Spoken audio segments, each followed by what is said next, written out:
Assalamualaikum warahmatullahi wabarakatuh. Rubrik The Coffees menyapa, saya Sofian sebagai pemandu. Selamat berjumpa kembali di Papua TV. Pada kesempatan ini saya telah berjumpa dengan tokoh Kerom yang fenomenal. Mungkin bahasa fenomenal sedikit narsis, tapi bagi saya beliau adalah sosok yang luar biasa. Untuk di Kabupaten Kerom, kiprah di dunia politik tidak bisa diragukan lagi. Mari kita sambut, beliau adalah Bapak Paito Ali Sofyan. Assalamualaikum, Pak. Waalaikumsalam. Bagaimana kabarnya? Sehat selalu? Alhamdulillah sehat. Ya. Nah, ini yang saya sebutkan tadi, para pemirsa Papua terkini dimanapun berada. Beliau Bapak Paito Ali Sofyan. Kita akan berbincang-bincang santai tentang seputar dunia politik. Mungkin akan undur dulu sebentar ke perihal dinamika pilkada Kabupaten Kerom, Pak, ya. Iya. Yang sudah usai kan? Iya. Jadi beliau ini adalah sebetulnya tokoh kader dari PKS, Pak, ya. Iya. Tapi kemarin di pemilu kada kemarin menyeberang. boleh dikatakan menyeberang? Boleh. Menyeberang ke dunia lain. Maksudnya bukan dunia lain. Itulah dinamika politik sesuai pilihan hati. Itu tadi. Jadi partainya mendukung pasangan 03, beliaunya menyeberang ke dunia lain. Maksudnya bukan habitatnya, karena di sana ada Nasdem. Tapi oke lah. Kalau kita bicara dinamika berkaitan dengan pilkada, Pak Paito, mungkin ada hal yang perlu mau disampaikan pada kesempatan ini. Kami persilakan Pak Paito. Kita santai saja, Pak. Iya. Ini acara The Coffee Street. Artinya jadi kita bisa bincang-bincang politik di mana saja, di jalan kah, di pinggir, di mana saja. Nah, kebetulan ini langsung dengan narasumber yaitu Bapak Paito. Silakan, Pak. Politik itu bagi sepertinya kan adalah kontestasi 5 tahunan kan. Ya. 5 tahun mungkin undang-undang kita, konstitusi kita mengajarkan diharuskan diadakan pemilu setiap 5 tahun. Ya, ada undang-undang pilkada jadi 5 tahun juga kan gitu. Mungkin kemarin itu kan ada berapa calon? 3 ya? Iya, 3 pasangan. Tiga pasangan itu orang terbaik. Iya. Orang-orang baik, tapi yang dipilih itu kan yang terpilih pasti yang terbaik lah kan itu. Iya. Sesuai garis tangan lah kan, Pak. Ya, memang saya kemarin kan jujur kan di 01 kan. Iya. Ya di 01 karena pilihan itu ada 3. Jadi saya pilih di 01 kemarin. Jadi memang sudah diperhitungkan itu meninggalkan induknya. Sudah saya perhitungkan matang-matang kan sesuai hati ya. Seharusnya saya harus ke 03 sesuai seharusnya anjuran dari B1 KWK terhadap di 03. Itu yang tadi yang saya sebutkan sebagai tokoh fenomenal. Oke, silakan lanjutkan, Pak. Jadi namanya kontestasi itu politik itu 5 tahunan, kita boleh memilih dan menentukan kan. Iya. Ya. Jadi memang kita dianjurkan untuk namanya pilihan itu memang harus berbeda-beda. Karena ini kan kita kan bukan kerajaan kan gitu. Diharuskan untuk memilih kan. Sesuai pilihan hati masing-masing, hati nurani masing-masing kan gitu. Kemarin itu saya di 01 memang sesuai dengan pilihan hati saya, apapun risikonya sampai ini saya tetap di 01. Ya alhamdulillah sekarang yang terpilih yang 02 yaitu Pak PG kan. Tapi kontestasi kan sudah selesai juga kan Pak. Iya, Pak. Pak Paito ya. Kalau kita bicara dinamika ini kan ya namanya sudah dinamika tentu ya. Kan terjadi semacam persaingan ya. Iya. Persaingan begitu keras ya. Kemudian panas gitu ya. Terus Pak Paito sendiri bagaimana cara bisa move on begitu cepat begitu? Ini juga saya lihat juga termasuk tokoh fenomenal juga gitu. Nah, saya dulu biasa Pak, karena menang menang di politik hal biasa, tidak mungkin namanya pilkada pemenangnya semua menang, kan tidak mungkin Pak. Betul. Semua kalah tidak mungkin, pasti suatu saat itu ada pemenangnya, itulah yang terbaik, berarti pemenang pasti terbaik itu. Saya biasa kalah menang itu sangat biasa, jangan sampai menang dibawa ke bawah hati. Ini kan politik itu kan tidak ada teman abadi di politik, tidak ada sentimen pribadi di politik Pak. Kadang-kadang sekarang berteman, besok-besok lagi sudah berlawanan, tapi itu hanya berlawanan di dalam pilihan, bukan urusan pribadi. Jadi bagi saya itu hal biasa, nggak pernah saya bawa ke hati. Kemarin saya di 01, sekarang pemenangnya 02 Pak PG Daud.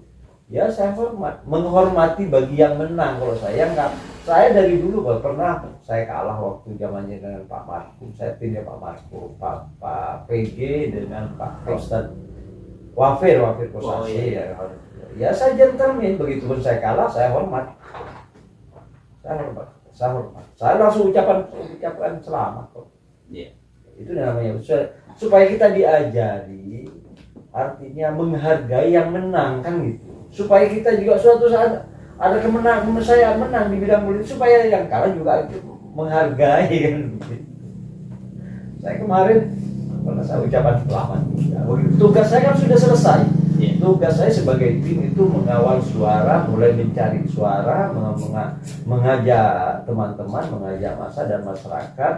Tapi kalau kalah ya sudah batasi di situ. Tugas saya sudah selesai. Ya, namun demikian Pak, bagi Pak Ito tentu itu dianggap dinamika biasa ya. Tapi mungkin ada nggak pesan-pesan kepada teman-teman? Saya lihat teman-temannya Pak Ito ini masih tegang saja begitu. Mungkin ada saran-saran Pak. Kadang-kadang politik itu memang ada sampai di bawah. Kadang satu saudara bermusuhan Pak. Betul. Itulah politiknya kurang dibawa ke hati. Ya mungkin ada nasihat dari Bapak itu. Saya rasa artinya nggak merasa kontestasi kan. Politik kan hanya berbeda pandangan kan gitu kan seumpamanya kan artinya begini, katanya Pak Ustadz Wafir Kosasi, jangan-jangan berbeda pandangan, yang satu pilihan saja, ibu-ibu kalau kena yang satu pilihan bisa berantem Pak, tapi maaf kata ya, kalau tujuannya satu pilihan pasti berantem kalau ibu-ibu, tapi pilkada kan enggak. Justru kalau bersama kadang-kadang berantem, tapi itulah biasa bagi saya. Jadi jangan dibawa ke hati. Politik kan sudah selesai, pemenangnya sudah ada. Sekarang Pak Bupatinya siapa? Ya Pak PG dengan Daud. Itulah nahkota untuk Kabupaten Kerom. Ya bagi masyarakat. Siapapun termasuk saya kan artinya masyarakat Kerom ya hormat Pak Bupati Kerom itu bupati saya Pak PG Daud. Gitu. Nah ini adalah sikap boleh dikatakan kedewasaan berpolitik beliau. Jadi yang sudah selesai, tinggal sudah ada pemenangnya, tinggal kita dukung bersama Pak ya. Iya, dukung bersama. Cuma kadang-kadang begini, saya kan suka mengkritik saya. Iya. Tapi kritik saya itu dilindungi oleh undang-undang karena saya kritik itu untuk membangun. Setelah mengkritik memberikan solusi kan gitu Pak. Bukan protes, beda kritik dan protes sangat berbeda kan gitu. Pak mungkin satu contoh mungkin saya kayaknya kalau pertanyaan butuh jalan jalan tembus ke ladang-ladang itu kan memang supaya tidak ada ladang nomor 1 dan 29. Ya siapa tahu ya saya berikan masukan, kalau ditanggapi ya alhamdulillah berarti bermakna buat masyarakat. Dalam hal ini perlu saya garis bawahi. Jadi apa yang sudah disampaikan oleh Bapak Ito ini adalah merupakan contoh bagaimana kita bersikap di dalam kehidupan bermasyarakat ya. Iya. Terutama kita di dunia politik yang tidak terlepas dari dinamika. Untuk kontestasi pemilu kada pilgub ya, pilgub yang akan datang ini, PSU ini mungkin kita langsung bergeser ke PSU ya Pak ya. Nah, sebagaimana podcast kemarin Bapak itu kan mendukung 01 UPN. Iya. Kemudian sudah sangat jelas dan clear alasannya apa, Nggak bisa dijelas. Meskipun banyak komentar Sudah yang tak perlu diulang ya, lagi, sudah simpang jelas. siur. Kemudian alasan beralih ke MDF ini kan sudah Clear kan. ini Pak Ito, saya ingin mendapat tanggapan dari Pak Ito sebagai yang sebelumnya underbow-nya BTM sekarang menjadi underbow-nya MDF ya. Iya. Pak Akhiri. Iya. Ya. Di beberapa tempat termasuk di pencanangan kampanye perdana kemarin di Arso Kota, beliau sampaikan beliau ingin sebagai tokoh masyarakat Papua yang akan menyambungkan dari Papua ke Papua.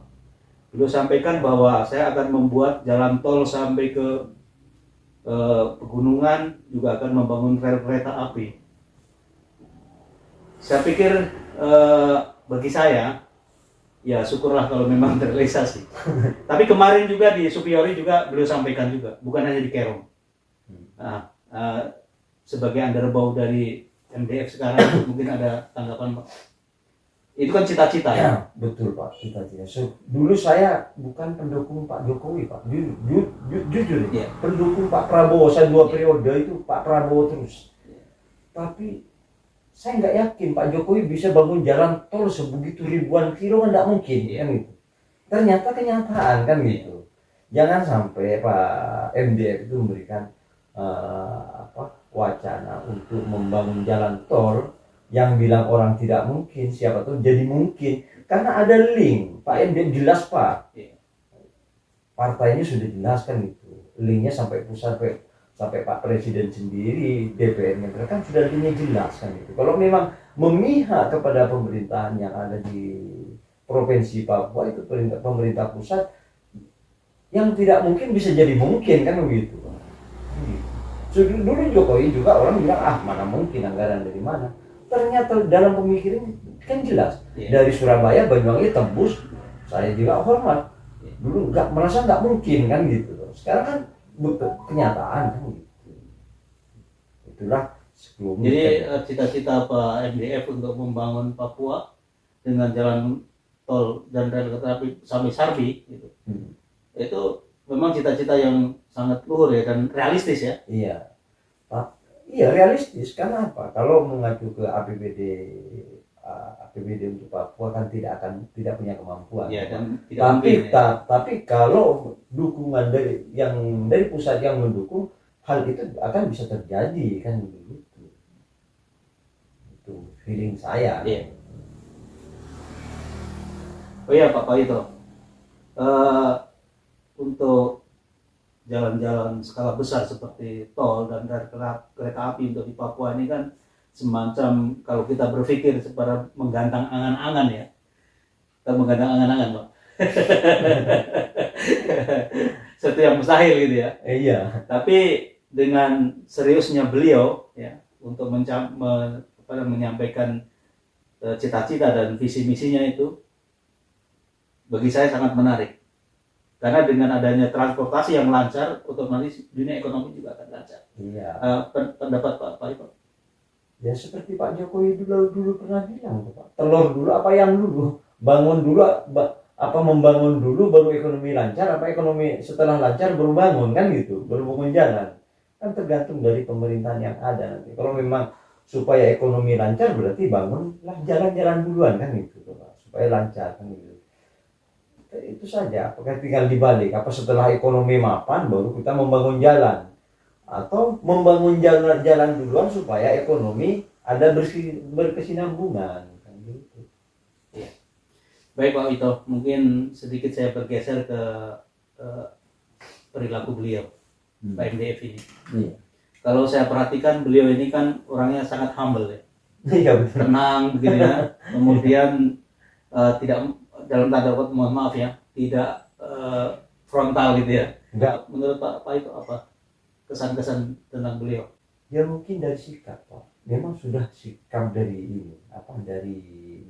beliau sendiri. Memang sudah sikap kenegarawanan sudah ada. Jadi apapun, saya pernah ngobrol itu sangat menyejukkan begitu mengajak ke masyarakat, ke Nusantara, mana pernah artinya terlalu frontal kan tidak. Setiap kampanye kemanapun, jalan kemanapun biasanya merangkul. Beliau merangkul kan. Memang dari karakter memang. Jadi selalu mengajak kebersamaan kayaknya. Iya betul. Beliau itu tidak, pokoknya nggak mengkotak-kotakkan antara Papua dan Papua. Pokoknya semua tidak memilah-milih. Tidak memilah-milih. Pokoknya semua yang ada di Papua ini sudah dia rangkul kan. Beliau akan beliau rangkul semua. Nggak mengkotak-kotakkan. Jadi terlepas dari persaingan di dunia politik, memang karakter beliau kan sudah bisa dibaca ya. Sudah terbaca Pak. Kenegarawanan beliau itu sudah tampak, sudah kelihatan tampak sekali. Beliau itu menyapa seseorang ke masyarakat itu sangat berbeda kan gitu. Menyejukkan gitu dari jarak jauh walaupun dekat memang sangat berbeda. Ya. Mungkin ini sesi terakhir ini Pak Ito. Ada nggak saran-saran untuk pendukungnya Pak Ito di RKB? Ya harapan saya untuk anggota RKB, pengurus dan simpatisan RKB ini saya harapkan kalau masih setia dengan RKB sudah beralih ke Pak Kiri, ke Pak Mario. Mari kita sama-sama karena apa?